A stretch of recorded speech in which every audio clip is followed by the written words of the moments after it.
Me llamo Ana María, y hasta hace poco, pensaba que tenía una vida perfectamente normal. Me casé con Daniel hace 7 años, después de conocernos en la universidad.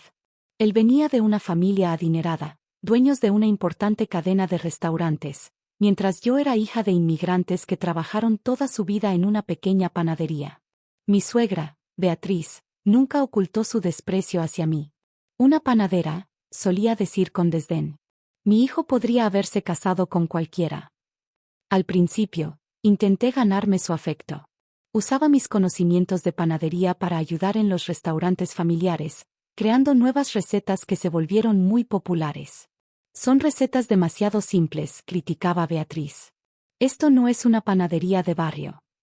Lo que ella no sabía era que su difunto esposo, don Alberto, había visto algo especial en mí.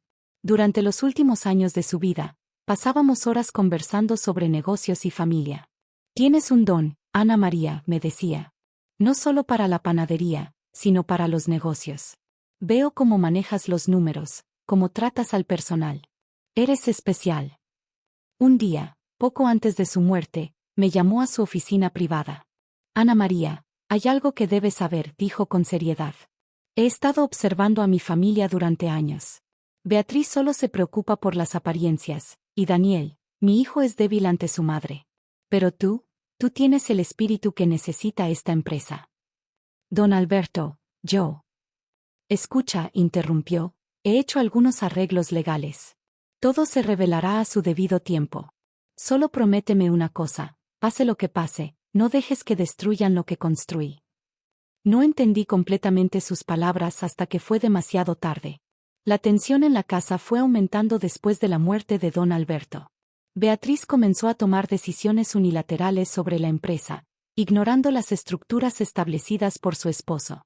Es mi empresa ahora, declaraba en las reuniones familiares. Y haré los cambios que considere necesarios. La gota que colmó el vaso fue en Nochebuena. Habíamos organizado la tradicional cena familiar en la mansión. Yo había preparado los postres especiales que tanto le gustaban a don Alberto. ¿Qué es esto?, preguntó Beatriz con disgusto. ¿Pan dulce casero? ¿En mi mesa? Era el favorito de don Alberto, respondí suavemente. Don Alberto ya no está aquí, gritó. Y ya estoy harta de que pretenda ser parte de esta familia. Daniel, mi esposo, permaneció en silencio, mirando su plato.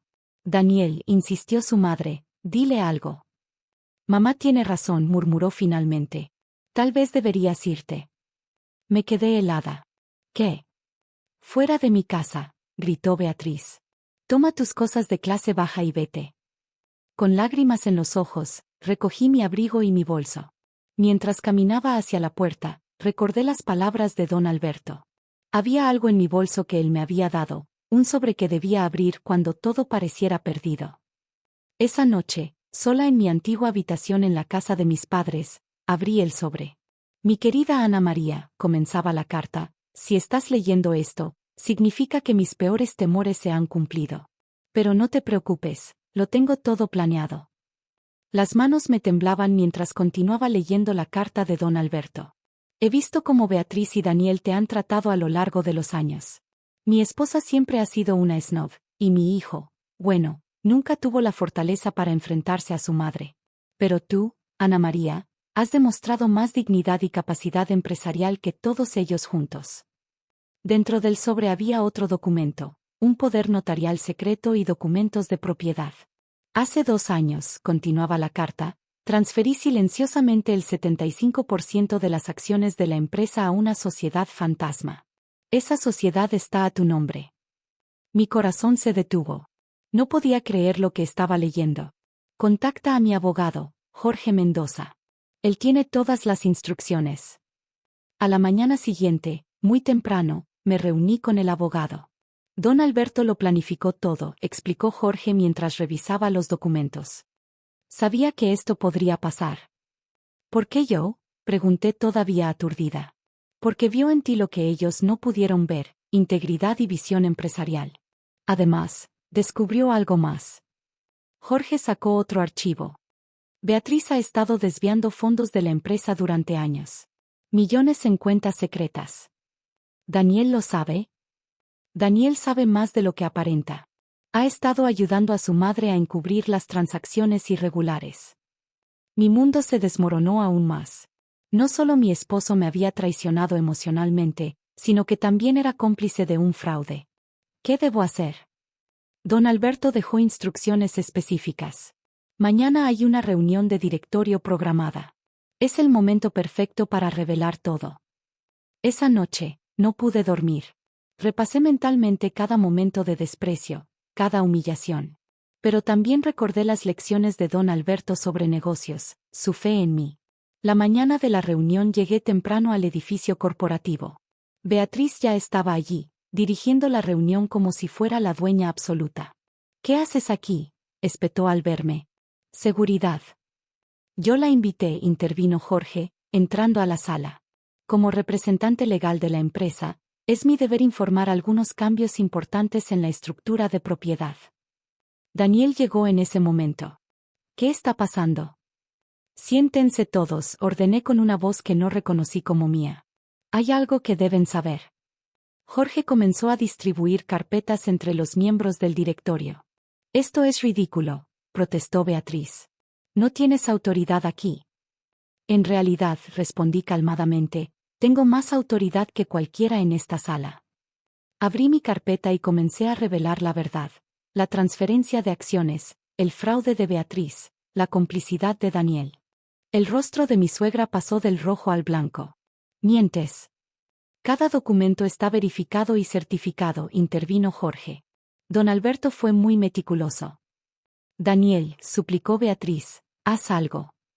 Pero Daniel estaba paralizado, mirando los documentos que revelaban su propia participación en el fraude. Como nueva accionista mayoritaria, anuncié, mi primer acto será ordenar una auditoría completa de los últimos 10 años. No puedes hacernos esto, gritó Beatriz. Somos tu familia. ¿Familia?, respondí. ¿La misma familia que me echó en Nochebuena? El silencio que siguió fue ensordecedor. Los miembros del directorio miraban alternativamente los documentos y a Beatriz, quien parecía haber envejecido 10 años en minutos. Hay más, continué. Los nuevos productos que introduje, esos que llamaste, demasiado simples, han generado el 40% de nuestros ingresos el último año. Las recetas, de barrio, salvaron varios restaurantes de la quiebra mientras ustedes despilfarraban el dinero. Jorge proyectó los gráficos financieros en la pantalla. Como pueden ver, la línea de panadería artesanal diseñada por Ana María es nuestro producto más rentable. Daniel finalmente encontró su voz. Ana, ¿podemos hablar de esto en privado? ¿Ahora quieres hablar? ¿Después de quedarte callado mientras tu madre me humillaba? Beatriz intentó una última jugada. Les diré a todos sobre tu origen. Que eres hija de simples panaderos inmigrantes. Me reí. ¿Y qué? Mis padres construyeron un negocio honesto con trabajo duro. No robaron ni engañaron a nadie. ¿Puedes decir lo mismo? En ese momento, la puerta se abrió. Mis padres entraron, vestidos con sus mejores ropas. ¿Qué hacen ellos aquí?, chilló Beatriz. Don Alberto los invitó, explicó Jorge.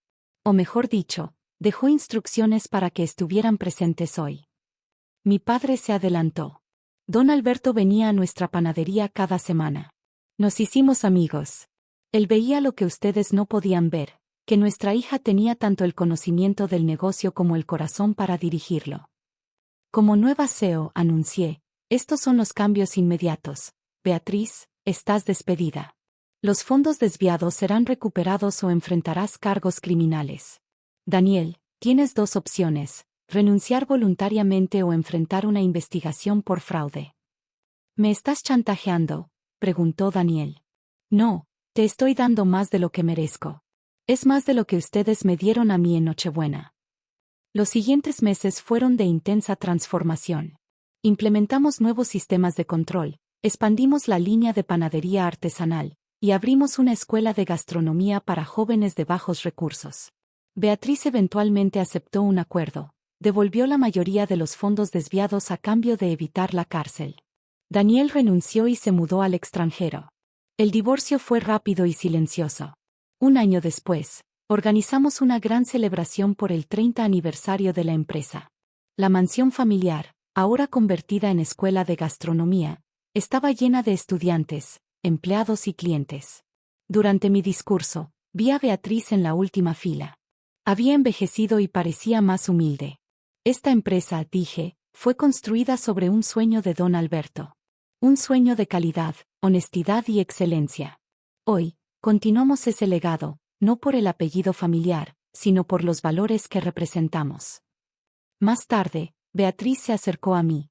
Te subestimé, admitió. Alberto vio lo que yo me negué a ver. No es tarde para cambiar, respondí. ¿Me dejarías enseñar algunas clases en la escuela? Después de todo, conozco las recetas originales de la familia. Sonreí. Empiezas el lunes. Como asistente de mi padre. Hoy, la empresa es más fuerte que nunca. La escuela de gastronomía gradúa a cientos de estudiantes cada año. Beatriz, sorprendentemente, se ha convertido en una excelente maestra, compartiendo no solo recetas sino también lecciones de humildad. En mi oficina, mantengo la foto de don Alberto junto a la de mis padres. A veces, cuando las cosas se ponen difíciles, miro esas fotos y recuerdo que el verdadero éxito no está en el dinero o el estatus social, sino en mantenerse fiel a uno mismo. La semana pasada, recibí una carta de Daniel desde el extranjero. Tenías razón, escribió. Sobre todo. Lo siento. No respondí. Algunas disculpas llegan demasiado tarde, pero las lecciones duran para siempre.